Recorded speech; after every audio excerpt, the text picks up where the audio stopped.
So what a day for England that was. I mean, if everything you could have asked for pretty much happened. West Indies bowled out for 121. England in reply 189 for 3. I mean, Jimmy Anderson's last test, the first day was just highlighted by Gus Atkinson on debut. First ever innings, 7 for 45. Now, I know he's been around the test squad and he's not necessarily a new face in this England setup. We've seen him quite a lot. But 7 for 45. If he would have gone for 4 less runs, he would have had a better innings performance than Jimmy Anderson had ever had. Jimmy Anderson's best bowling figures in an innings, 7 for 42. Gus Atkinson, 7 for 45. Just 4 less runs and he has better figures than Jimmy Anderson has ever had in his 188 test matches or whatever it is. Now, I know Anderson isn't necessarily one of those bowlers that takes bulk wickets all the time. He's just always constantly a 7 or an 8 performance. Sometimes he'll give you a 10, but again, tidy today, 1 for 26. Chris Woakes, 1 for 29. Ben Stokes back bowling for England, 1 for 14.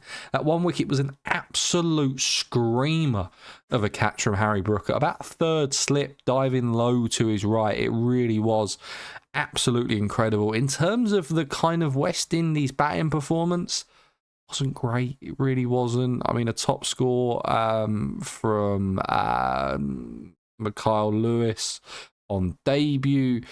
He scored 27 off 58, a couple of 20s in the middle order. But apart from that, there was nothing else to write home about for the West Indies as they were bowled out for 121 from 41.4 overs.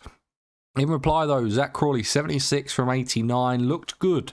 Again, just always seems to look good. The Zach Crawley getting out for a low score seems to have not gone, because at the end of the day, it's batting. Everyone's going to get out for a low score. Everyone's going to get a good ball at one point. But he seems to just ride his luck enough and then gets to like this 60, 70, 80 score and then just can't quite convert it to a ton.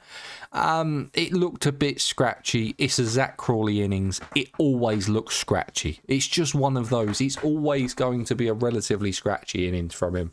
But for his 76, I thought he looked pretty good. Duckett 3, again, it's more of that.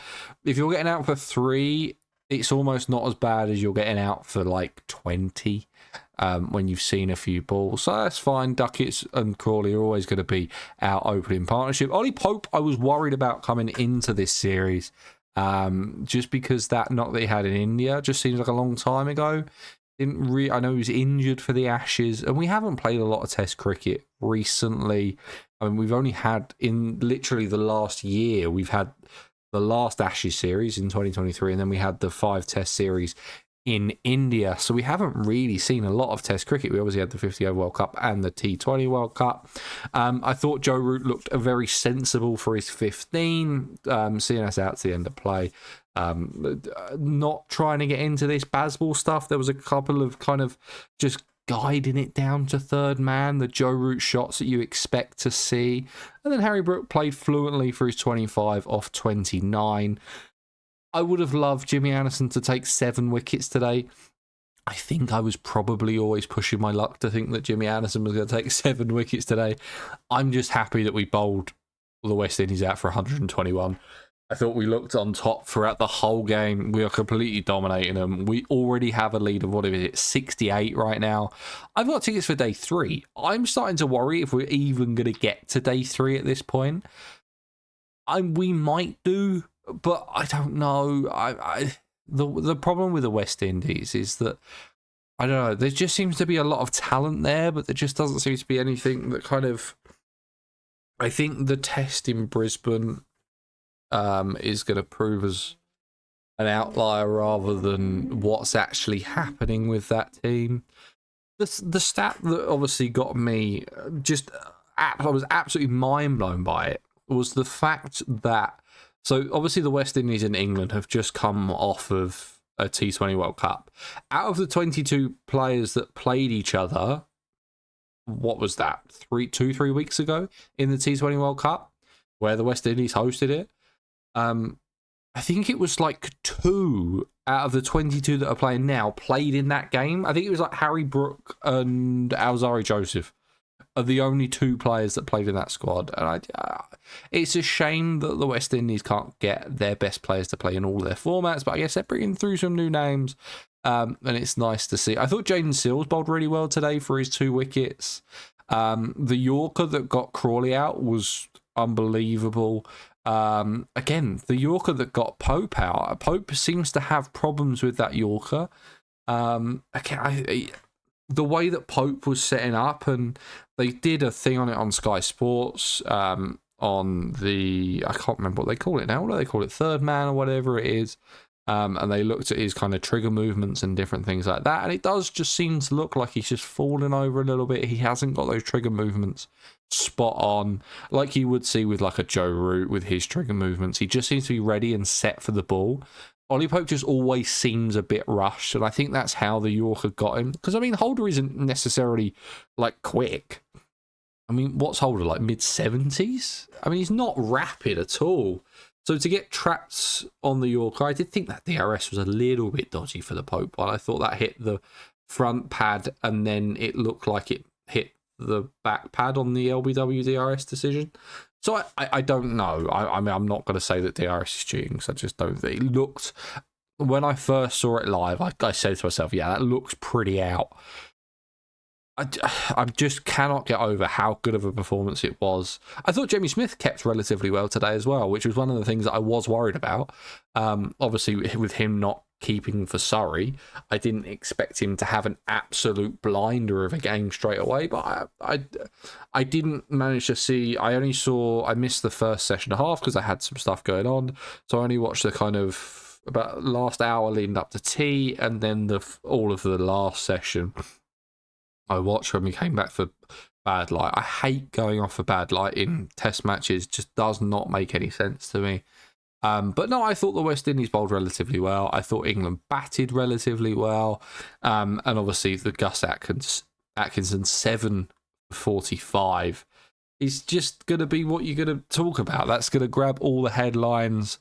As I said before, I wish it was Anderson that took the 7 for, but what do you do? At least Anderson picked up another wicket. He now just needs to take 8 wickets in the next innings to go past Shane Warne.